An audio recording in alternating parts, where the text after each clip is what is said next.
On a packed transatlantic flight from New York to London, a black woman dozed quietly in economy class, her head resting against the window, unnoticed by the restless passengers around her. When the captain's voice crackled over the intercom, urgently asking, "Is there a fighter pilot on board?" the cabin fell silent, and all eyes turned to her as she stirred, revealing a past that stunned everyone. The flight, a red-eye on a Boeing 787, carried 250 passengers, a mix of business travelers, tourists, and families. Among them was Dr. Aisha Carter, 42, a reserved woman whose unassuming presence blended into the crowded cabin. Dressed in a simple sweater and jeans, she kept to herself, earbuds in. Catching a nap after a long conference in New York, Aisha was a cardiologist, known in medical circles for her work on heart disease disparities, but she carried herself with a quiet humility that drew little attention. Her seatmate, a chatty retiree named Margaret, had tried to strike up a conversation earlier, but Aisha's polite, brief responses signaled she preferred solitude. 3 hours into the flight, somewhere over the Atlantic, the plane hit a patch of turbulence. Passengers gripped their armrests, but the captain's calm voice assured them it was routine. Aisha slept through it, her breathing steady, her face serene. The cabin crew moved efficiently, checking on passengers, but the mood shifted when a faint alarm sounded from the cockpit. Most didn't notice, but the flight attendants exchanged quick glances, their smiles tightening. Minutes later, the captain's voice came over the intercom, steady but urgent. "Ladies and gentlemen, this is your captain. We have a situation. If there's a fighter pilot on board, please identify yourself to the crew immediately." The announcement hit like a jolt. Passengers looked around, confused, whispering to one another. A fighter pilot. On a commercial flight? Some assumed it was a mistake. Others feared the worst: hijacking, mechanical failure, or something classified. Margaret nudged Aisha, who stirred, pulling out her earbuds. "Did you hear that?"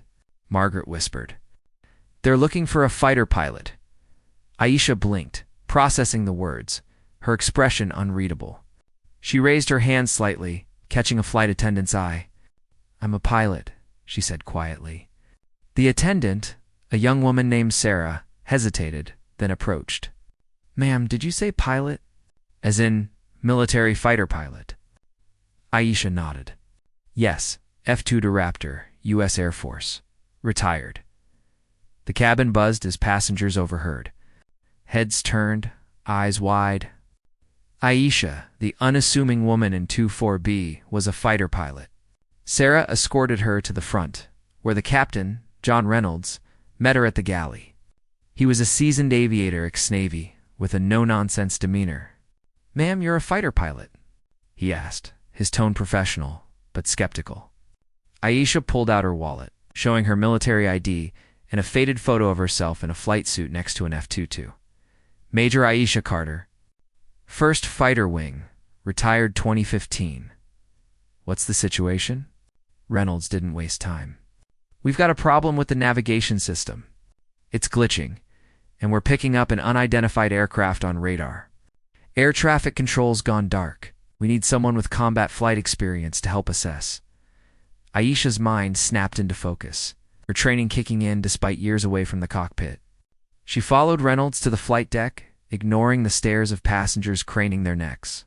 The co-pilot, Emily Chen, briefed her quickly. The plane's primary navigation system was malfunctioning, feeding erratic data, and backup systems weren't syncing. Worse, radar showed an unknown aircraft shadowing them, not responding to hails. Military protocol required caution. It could be a rogue plane, a technical error, or something more sinister. Aisha's expertise in high-stakes aerial situations made her the only one on board qualified to advise.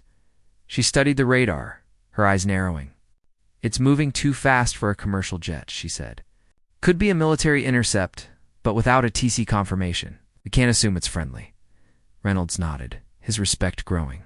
"We're flying blind if the nav system fails completely. Can you help us stabilize it?" Aisha leaned over the console, her fingers tracing the controls as she recalled her training.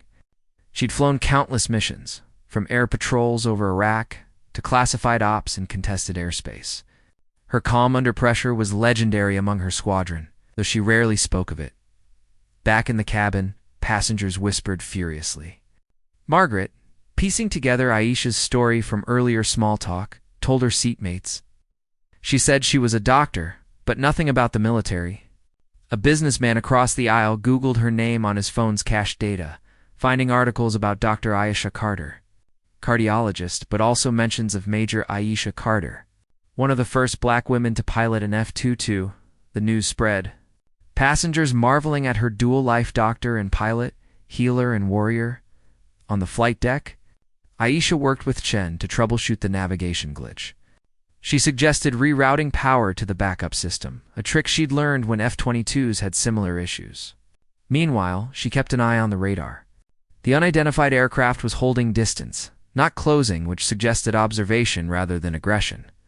Could be a NATO jet running a drill, she said, but we need to signal we're aware. Reynolds agreed. And Aisha recommended a specific radio frequency used for military intercepts. Chen sent the hail, and after tense minutes, a response came, a British RAF Typhoon.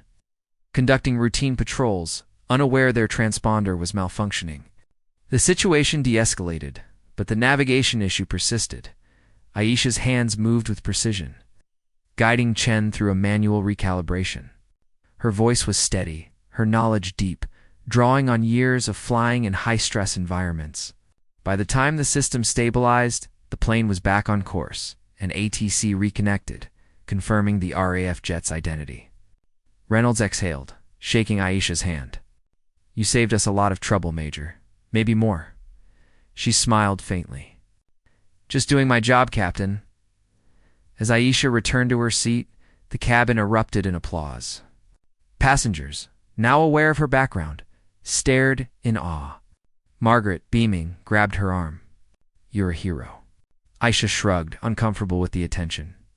I just helped out, she said, slipping her earbuds back in. But the story didn't end there. A journalist on board, traveling to London for a conference, jotted notes furiously, already drafting a piece titled The Fighter Pilot in Seat 24B, by the time the plane landed at Heathrow. Social media posts from passengers had gone viral, praising Aisha's calm competence. Aisha's story traced back to her childhood in Detroit, where she dreamed of flying after watching jets streak across the sky at an air show. She joined the Air Force at 18, excelling in flight school and earning her wings as one of few black women in the cockpit. Her F-22 missions were grueling, often classified, but she thrived on the challenge. After retiring, she pursued medicine, driven by a desire to save lives on the ground as she had in the air. Her colleagues at the hospital knew her as a brilliant cardiologist, but few knew her military past. She preferred it that way.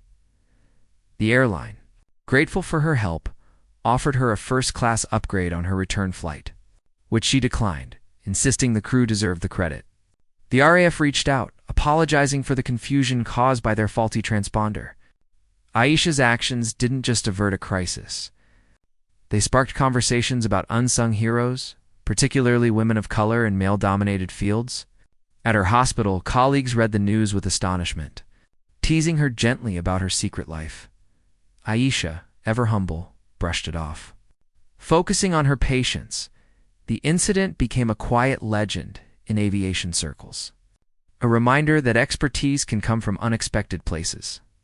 Aisha continued her work, splitting time between her clinic and mentoring young pilots at a local flight school.